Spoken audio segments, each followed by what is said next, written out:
বড় বড় কথা বলছেন, একবারে শেখ হাসিনার পেটের থেকে বাইরে আবার শেখ হাসিনার বিরুদ্ধে যায় দেশপ্রেমিক স্বার্থে।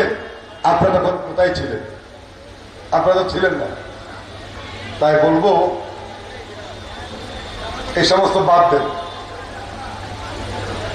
এই সমস্ত বাদ দেন।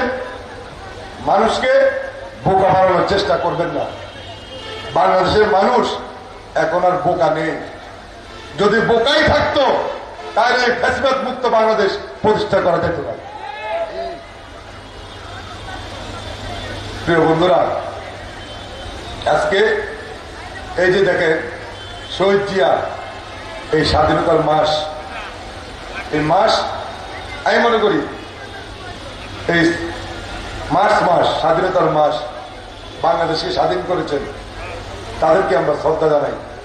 শহীদ জিয়া এই মাসেই স্বাধীনতা যুদ্ধের ঘোষণা দিয়ে দেশকে স্বাধীন করেছেন।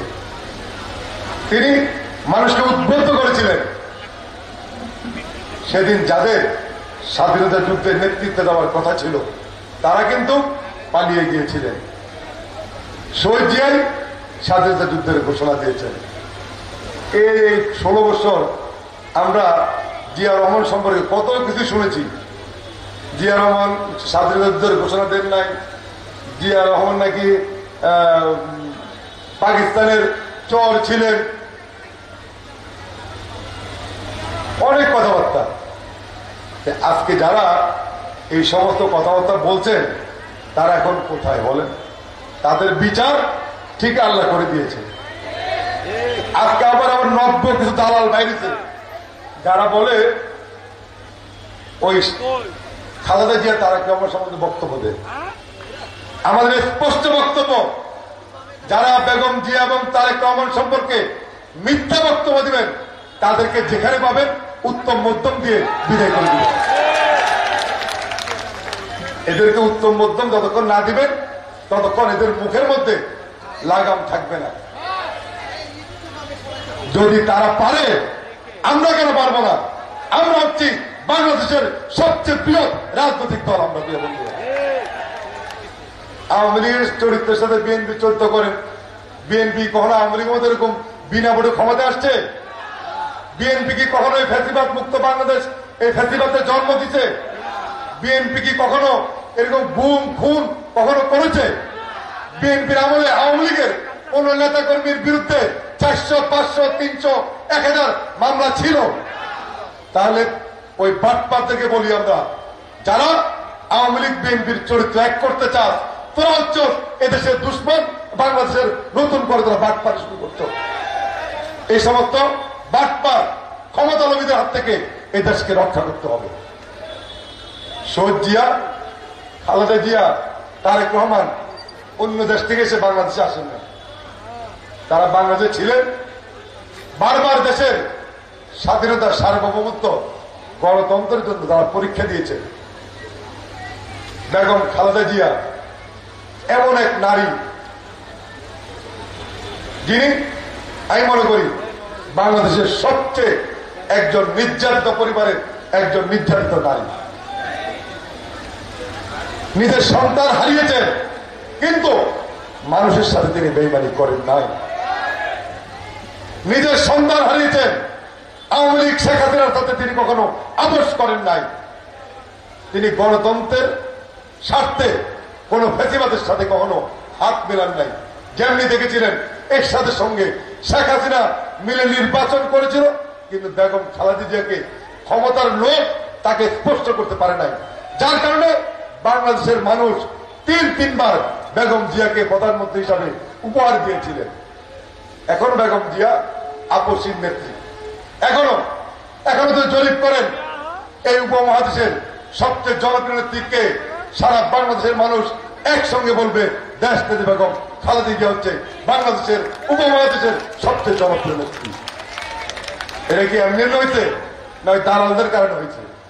ওনার দেশপ্রেমের কারণে হয়েছে। তাই বন্ধুরা, আমাদের শুধু রাজনীতি করলে হবে না, দেশকে ভালোবাসতে হবে। দলের বদনাম হয় এমন সকল কাজ থেকে আমাদের দূরে থাকতে হবে। আপনারা দেখেছেন আমাদের মধ্যে যারা বিপদগামী, যারা দলের সুনাম নষ্ট করছে, ইতিমধ্যে তাদের বিরুদ্ধে সারা বাংলাদেশে ব্যবস্থা নেওয়া হচ্ছে, কাউকে ছাড় দেওয়া হচ্ছে না। কারণ জনগণের স্বার্থের বাইরে যারা জনগণের বিরুদ্ধে অবস্থান নেবে তাদেরকে বিএনপি করার কোন সুযোগ তাদের থাকবে না। তাই আমাদেরকে সতর্ক হয়ে কাজ করতে হবে। এবং আবার আরেকটি কথা, অনেকে বলেন, দেখবেন যে ফেসবুকে নতুন নতুন কিছু লোক ফেসবুকে গজাইছে, বিএনপি নির্বাচন চায়, বিএনপি নির্বাচন চায়। আরে বেড়াতে নির্বাচন চাই, তাহলে নির্বাচন বাংলাদেশে কোনো হবে না, এরকম একটা সংবিধান রচনা কর, তাহলে আমরা নির্বাচন চাবো না। নির্বাচন হচ্ছে গণতন্ত্রের জন্য সবচেয়ে বড় মাইল ফলক হচ্ছে নির্বাচনী ব্যবস্থা, নির্বাচনী সরকার। নির্বাচনের জন্য 16 বছর মানুষ সংগ্রাম করেছে, জেল খেটেছে। নির্বাচন কেন যাব না? নির্বাচন আমার গণতান্ত্রিক অধিকার, মানুষের গণতান্ত্রিক অধিকার।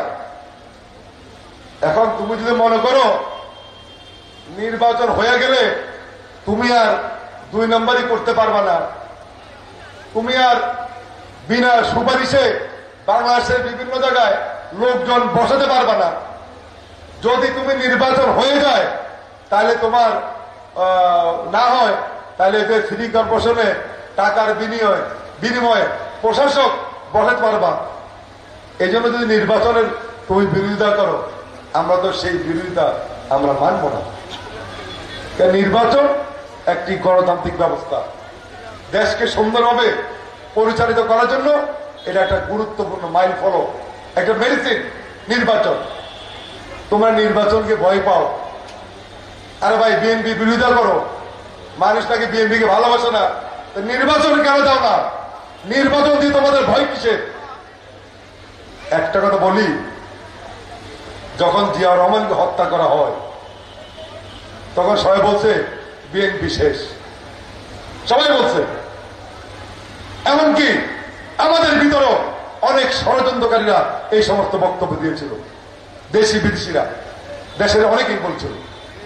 ঠিক দেখেন আল্লাহর কি রহমত, একজন গৃহবধূ থেকে বেগম খালেদা জিয়া এই দলের দায়িত্ব নিয়ে, শহীদ জিয়ার সময় বিএনপি যতটুকু শক্তিশালী ছিল, বেগম খালেদা জিয়া বিএনপি আরো বেশি শক্তিশালী এবং গতিশীল করেছিল। বিএনপি কিন্তু শেষ হয় নাই। আজকে যে সমস্ত পণ্ডিতরা মনে করে যদি নির্বাচন যে আরো 1 বছর 2 বছর 3 বছর পরে করা যায়, বাংলাদেশের মানুষ বিএনপিকে ভুলে যাবে, তাহলে আপনারা বোকার স্বর্গে বসবাস করছেন।